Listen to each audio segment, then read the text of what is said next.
Умираю, но не сдаюсь. Прощай, Родина. Мы приняли первый бой. Умрем, но не уйдем. Умираем не срамя. Нас было 3 москвичей, и мы дали клятву. Гэтыя радкі, надрапаныя на сценах і казематах Брэсцкай крэпасці, ведаў кожны савецкі школьнік. Ну а нашчадкі Саюза паклапаціліся, каб і кожны постсавецкі школьнік. Праўда, ёсць у крэпасці іншыя надпісы, пра якія чамусьці не расказваюць турыстам. Напрыклад, 1915 год, 2 августа, напісаў нейкі рускі салдат. Гэта памяць бясслаўнай здачы крэпасці ў Першую сусветную. Ці вось савецкая Расія был узнікам 21 мая 1921 года. Як цікава, то бок тут нехта сядзеў, тут была турма. Надпісы Стахович, Войчик, Бечек, Стефан Коляда, Роман Пашковскі, Сарнавскі. Яшчэ цікавей, тут былі і польскія салдаты, не толькі савецкія. Напад лётніцы нямецкіх бандытаў 1939-9-3. Гэта сведчанне польскай абароны крэпасці ад немцаў 39-м. Чаму пра гэта не здымаюць кіно? Вельмі цікава. І ўрэшце, здесь сидел 3 суток не за с 14.01.46 по 17.01.46 года. А гэта уже пасля вайны тут нехта сидзеў на губе. Так, казематы крэпасці і ў паваенныя гады выкарыстоўвалі як гауптвахту. А з вами Кацярына Ваданосава ў серыі перадач «Трызуб і пагоня». Сёння пра Берасць, Берасце, Брэст-Літоўск, Брэст-крэпасць і міф. Крэпасць і горад, які быў прынесены ў ахвяру той самай крэпасці. Ніколі не думалі, чаму Брэсцкая крэпасць герой, а горад Брэст не герой, а? Пра гэта мы таксама пагаворым. Што ж, пачнем? Гісторыя Берасця налічвае 1000 гадоў. Першая згадка ў летапісе 1019 год, паход Яраслава. Ну і вось што атрымліваецца. Горад мы ўсе ведаем па падзеях 1941 года. Але калі ўзяць лінейку часу, то гэта ўсяго толькі 1/1000 ягонай гісторыі. Калі ж быць зусім уже душнілам ці душнілкай і падлічыць, колькі дзён трывала абарона крэпасці, не 32 дні, а 8 ці нават 3, то напішыце, калі ласка, колькі гэта ў працэнтных суадносінах да 1000 гадоў. Гэта насамрэч нішто. Гэта парушынка, пясчынка ў моры. Будаўніцтва мемарыялаў крэпасці, гэтага аграмаднага музея пад адкрытым небам ці грамаднага храма, ці капішча, пачалося ў верасні 1968 года. І ў тым жа 68 годзе археолагі пад кіраўніцтвам Пятра Лысенкі знайшлі сляды старадаўняга гораду часоў Русі. Там аказалася цэлая троя, толькі што драўляная. Усё з дрэва, дамы, маставыя, нейкія прыбудовы, і ўсё шчыльненька адно да аднаго. Афігенская касцяная фігурка шахматнага караля 12-13 стагоддзяў. Яна, напэўна, магла стаць брэндам горада. Але не стала. Вы ж разумееце, чаму не стала, бо былі іншыя героі, пра іх мы пагаворым пазней. А самае цікавае, што ў тым жа 68 годзе, нейкі знакавы проста год, быў адкрыты цалкам выпадкова комплекс Брэст-Трышын. Гэта пахаванне часоў вялікага перасялення народаў. То бок тут не проста праходзілі міма, тут жылі прадстаўнікі вільбарскай культуры, готы, у першых стагоддзях нашай эры. І не дзіўна, чаму Берасці і ваколіцы горада, вядомыя і археолагам, і чорным капальнікам, па скарбах рымскіх манет, шыкоўных фібулаў, бо тут было жыццё, тут была цывілізацыя. Ну, але ж гэта не подзвіг народа, навошта пра гэта голасна казаць? Тым больш готы, яны ж германцы, не? Якія германцы, калі ў нас на павестцы дня «Прощай, Родина», и нас было 3 москвичей. Готская археологія ў СССР і так была пад забаронай, негалоснай. Нельга было пра такое казаць і пісаць, а тым больш у горадзе, які быў бастыёнам супраць далёкіх сваякоў тых самых германцаў, толькі ўжо ў 20 стагоддзі. Дарэчы, вы, напэўна, заўважылі, што я кажу то Брэст, то Берасць, то Берасце. Паводле даследчыкаў першасны варыянт Бересцей у мужчынскім родзе, як Полацак, Тураў, Кіяў, мужчынскі род. А ўсе пазнейшыя формы Берасць-Рускі, Брэст-Літоўск, Русіш-Бріск і ўрэшце Брэст гэта напластаванне часу і такая моўная эквілібрыстыка. Расійскае Брест пайшло ад польскага Бжэсць і вярнулася ў беларускую як Брэст. Па-беларуску зараз больш правільна Берасць, не Берасце, яно маё, а Берасць. Мужик. Назву горада гісторыкі звязваюць з дрэвам, берастам. Параўнайце з назовам Бераставіца, напрыклад. Ёсць яшчэ версія пра Берасту, але тут уже я не спецыялістка, даруйце, калі ласка. Ну, а самі назвы гарадоў паводле дрэваў гэта насамрэч не рэдкасць. Лейпцыг той жа, ён жа ад ліпы, такі Ліпск. Нормальная штука. Тут з намі могуць насамрэч не пагадзіцца літоўскія даследчыкі, бо Браста па-літоўску гэта брод. Ну а горад-то ўзнік на рэках Буг і Мухавец. Можа, сапраўды пераправа. Напішыце ў каментарах, калі вы ведаеце. Пра заснаванне горада, на жаль, мы не маем прыгожай легенды, як пра Тураў і князя Тура, які вараг, корыш Рагвалода, Рэнгвальда. Пра заснаванне Берасця ёсць толькі пазнейшыя легенды пра нейкіх там плаваючых манахаў. Але яны нарадзіліся хутчэй за ўсё ў сценах аднаго з берасцейскіх манастыроў. Гэта такая пазняціна, як кажуць рэканструктары. Пра рэкі я ўзгадала не дарма. Само месца, якое палюбілася і готам, і славянам, яно такое хадавое, прахадное, як казалі зарочнікі ў 90-е, бо там рэкі. А па рэках адбываўся рух туды-сюды, туды-сюды, гандлёвы, вайсковы. Таму, уласна, і Ян Лугаш, храніст, называў Берасць варотамі, кропкаю ўваходу на Русь для захаду і на захад для Русі. Таму, уласна, за Берасці ваявалі нон-стоп кіеўскія князі, галіцка-валынскія князі, палякі. Усім гэты горад быў патрэбны. А што ж там сам горад? Архітэктурная дамінанта ў ім гэта абарончая вежа-данжон, мураваная. А вакол ужо умацаванні, гандлёвыя прадмесці, пасады, вось гэта вось усё. Саму вежу не спрабуйце шукаць на мапах ці на нейкіх фотаздымках, яна не збераглася. Ужо ў 17 стагоддзі ад яе засталіся толькі скляпенні. Бліжэйшая радня той вежы ў Камянцы, Белая вежа. Толькі што ў Камянцы яна круглая, а тут квадратная. Зрэшты, у гісторыі з Берасцем, пра які аб'ект мы б не казалі, можна дадаваць слова «не збераглося», бо ўсё яно пахавана пад масівам пазнейшай крэпасці. Пра яе пазней. А да крэпасці быў замак. Той замак існаваў да новага часу, захаваліся інвентары, колькі там было гарматаў, колькі гакаўніцаў, якая там была замкавая варта. Ён жа выконваў і прадстаўнічыя функцыі. Там спыняліся каралі, вялікія князі. Вось цікава, напрыклад, ці расказваюць турыстам у Берасці, што тут адбылася сустрэча Вітаўта і Ягайлы напярэдадні Грунвальдскай бітвы ў 1410 годзе, каб перацерці нейкія планы і дамовіцца, хто куды каго вядзе. Гэта ж важна, напэўна. Можа, не так важна, як «Прощай, Родзіна», канешне, але цікава, не? Ці пра тое, што Берасць быў першай сталіцай жыдоў Вялікага княства Літоўскага. І толькі пазней цэнтр жыдоўскага жыцця перамясціўся ў паўночны Іерусалім, у Вільню.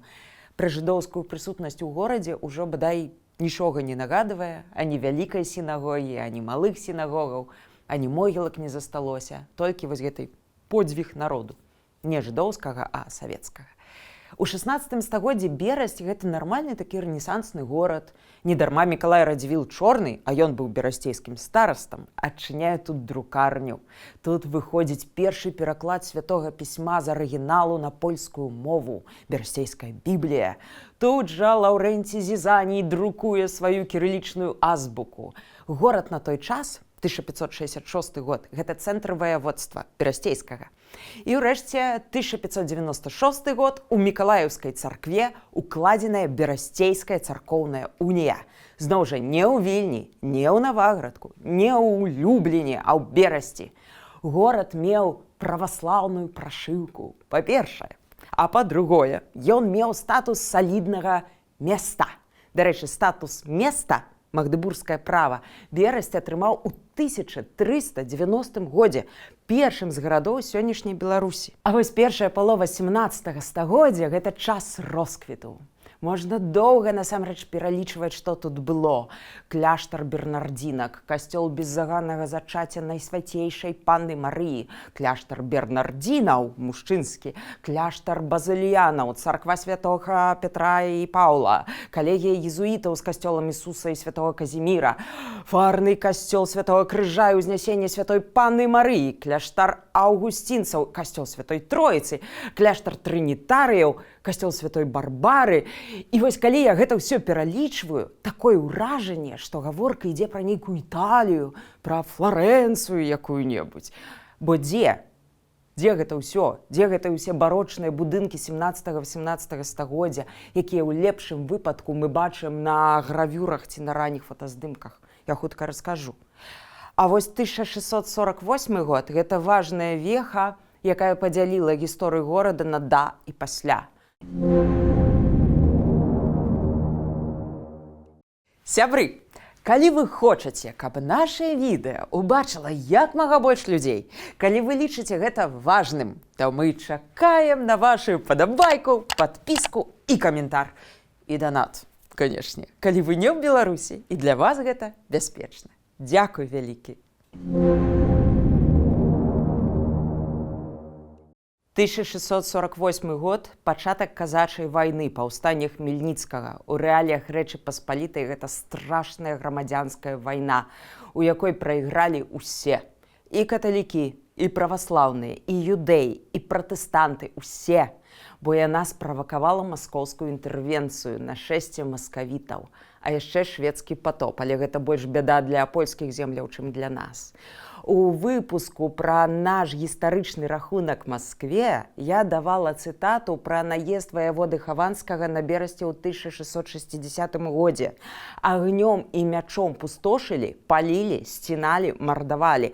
Там проста суцэльны жах і антыматэрыя. А вынік? Папялішча. Каб уявіць, што было да гэтага, які горад мы страцілі, можна паглядзець гравюру Эрыка Дальберга. Гэта падрабязная выява гораду 1657 года, за 3 гады да катастрофы. Дальберг зрабіў яе на замову шведскага караля Карла X Густава. І не проста так. Шведы хацелі застацца ў Берасці надаўжэй і ўмацаваць горад. Але не лёс. Яны сышлі, а прыйшлі маскалі. Нават той факт, што ў гады тых войнаў 1650-60 у Берасці на год адкрыўся манетны двор, не асабліва цешыць, бо той двор у мурах аднаго з кляштароў працаваў, каб плаціць войску. Гэта была чыста вайсковая патрэба, бо эканоміка Рэчы Паспалітай стала на вайсковыя рэйкі перад тым, як абрынуцца ў бездань. А білі ў Берасці медзяныя соліды з пагоняй. Цяжка сабе нават уявіць, але толькі ў горадзе над Бугам іх было выбіта пад 240 мільёнаў. А яшчэ ж былі манетныя двары ў Вільні, Коўні, Уяздаве, Олькушы. Той манеты было выбіта так шмат, і каштавала яна так мала, што калі яна выпадала з рук падчас разліку, за ёй не нагіналіся, каб падняць. Тым не менш, менавіта ў Берасці паўстаў першы манетны двор у сённяшняй Беларусі. Нядобрага жыцця, канешне. А вось соймы у Берасці перасталі праводзіць у хуткім часе.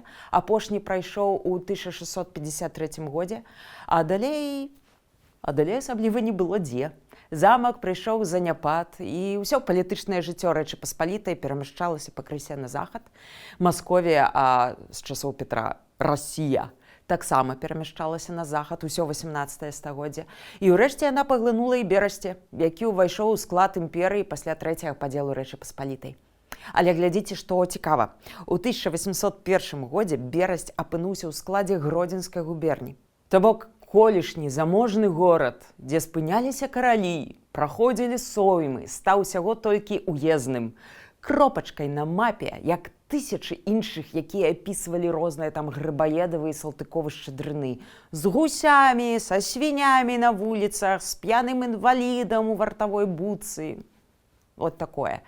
І гэта ж насамрэч Грыбаедава цытата, які тут служыў у 1810 годзе. А Брест литовский, вероятно, нет хуже местечка на взгляд, но и там пожилось. Магчыма, акурат за гэтыя важныя словы расійская класіка у сучасным Берасці ёсць вуліца Грыбаедава. Я не ведаю. Але у расіянаў быў свой план на гэты горад. У Пецярбургу на яго звярнулі ўвагу. На жаль, для горада і для ягоных жыхароў.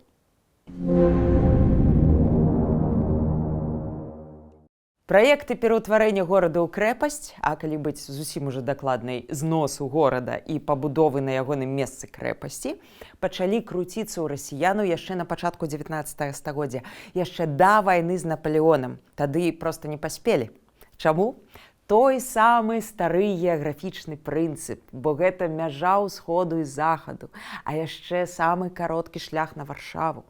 А з Варшавы ў глыб расійскай імперыі. То бок месца стратэгічнае. Будаваць крэпасці расіяне любілі, умелі. Ну, як умелі? Все адно гэтым займаліся прускія ці галандскія з паходжання ваенспецыі, напрыклад, граф Оперман, граф Сухтален, генерал де Волан, генерал Иоганн Якоб фон Ден. Таму, лепш сказаць так, рускія любілі крэпасці. Справа закруцілася ў 1830-х. На стол Мікалаю I лёг праект крэпасці монстра. Той даў дабро. І пачалося. Толькі вось, каб збудаваць крэпасць між Бугам і Мухаўцом, патрэбная была ўсяго толькі дробязь. Знесці стары горад і выселіць адтуль людзей. Што і было зроблена. Таму сучасны горад, той, які ёсць зараз, гэта пераселены горад, збудаваны нанова ў 19 стагоддзі. Таму там і структура вуліцаў, як шахматная дошка, так не будавалі ў сярэднявеччы, так будавалі фарты, напрыклад, каланістаў у Амерыцы.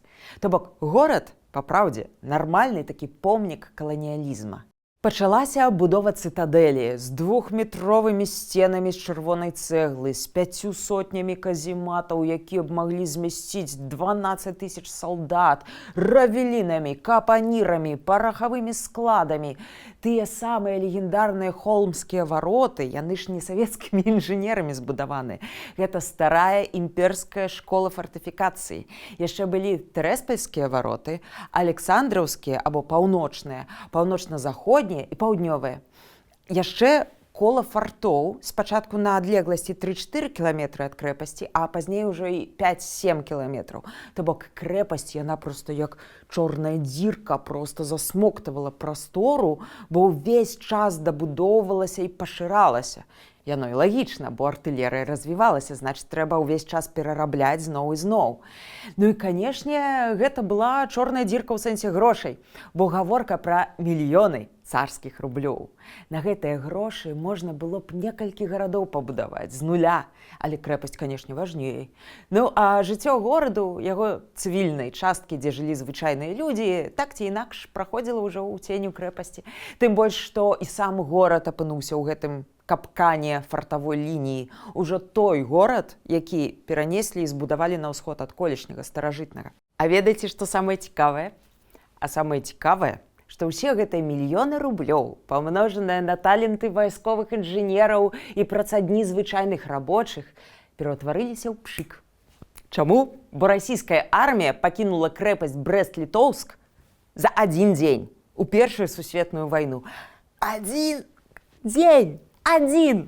Былі баі на подступах з 11 на 12 жніўня 1915 году і планавая эвакуацыя гарнізона.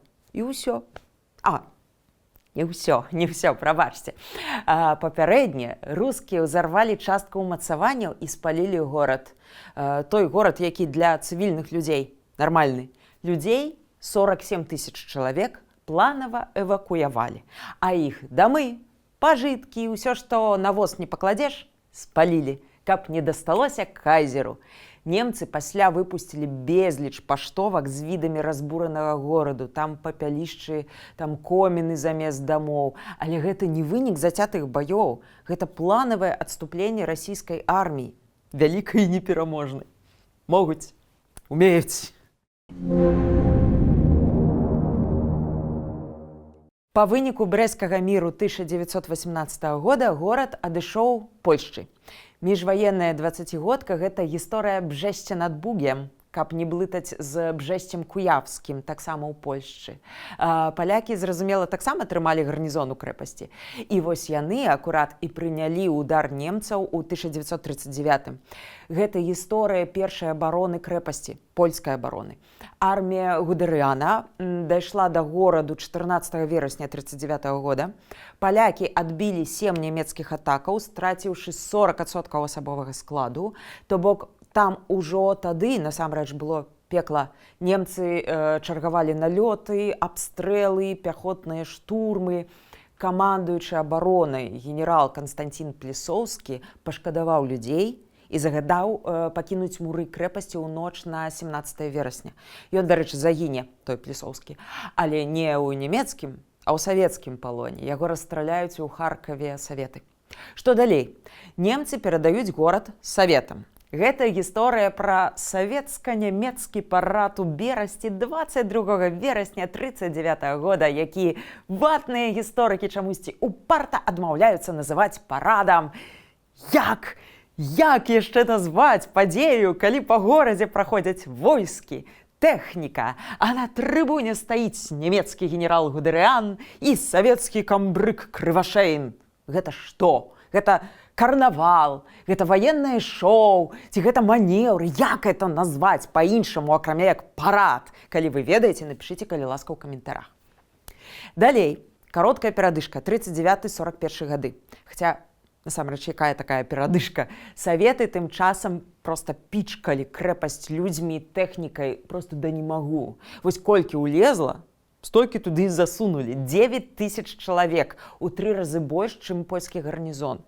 У дадатак на тэрыторыі крэпасці была турма, брыгіткі, бо ў перабудаваным брыгіцкім кляштары. Там трымалі каго? Ворагаў народу, бо гэта ж вызваленая заходняя Беларусь, ворагі паўсюль. І перад этапам ці расстрэлам іх трэба недзе трымаць. Лёс вязняў брыгітак дагэтуль таямніца насамрэч. Ці паспелі саветы іх эвакуяваць, ці расстралялі і па-хуткаму пахавалі, засыпаўшы вапнай, як у Львове, напрыклад. Ці яны загінулі ў камерах падчас баёў? Я не скажу, я не ведаю. Але менавіта праз гэта ў крэпасці на лета 41 года і знаходзіліся канвойныя войскі НКВД, а не толькі звычайныя часткі РККА. Яны вязняў сцераглі, гэта не выпадковасць. Ну и вось, 22 июня, ровно в 4 часа, 4:15, насамрэч, па маскоўскім часе, адбываецца драма. Драма, якую пасля умела схавалі пад агіткай пра крэпасць герой і «Прощай, Родина». Калі коротка, 9000 чалавек, там былі яшчэ і сем'і з дзецьмі афіцэраў, аказаліся ў той крэпасці як у пастцы. У пастцы з бетону і чырвонай цэглы. Загінула, як лічыцца, каля 2000 чалавек. Яшчэ 7000 здаліся ў палон, і пра гэта чамусьці не кажуць на экскурсіях. Цікава, чаму? Сама абарона трывала 3 дні. Асобныя ачагі супраціву яшчэ 1-2 дні. Пры гэтым немцы страцілі на штурме 482 чалавекі, хаця насамрэч тыя, хто штурмуе, звычайна нясуць большыя страты за абаронцаў. Асобныя салдаты яшчэ хаваліся па казематах і сапраўды маглі пісаць на сценах «Умрём, но не уйдём» праз тыдзень, праз 2 тыдні. І вось гэты факт пазней быў прачытаны савецкай прапагандай як доўгая абарона, якая і трывала нібыта 32 дні. Але ёсць розніца. Абарона і прысутнасць кантужаных, параненых людзей у сутарэннях, якія хаваюцца і хочуць жыць. Праўда? Генеральна сэнс у тым, што ніякага вайсковага сэнсу, даруйце мне гэтую таўталогію, гэтая абарона ўжо не мела, бо нямецкія дывізіі пайшлі далей на ўсход. І сам горад, ці чыгуначны вузел стратэгічны ў горадзе, крэпасць ніякім чынам не абараніла. Ужо ў абед 22 чэрвеня 41 года станам на 12:00 Берасць быў пад поўным нямецкім кантролем. Таму, уласна, ён і не мае статусу горад-герой. Што ж было пасля? Пасля вайны надышоў час мемарыялізацыі, хочацца сказаць. Але насамрэч не адразу. Бастыёны, а гэта агромністы комплекс, пасля вайны банальна разбіралі на цэглу, бо гэта каштоўны будматэрыял. І толькі з 50-х гадоў пачала раскручвацца вялікая легенда пра абарону цытадэлі.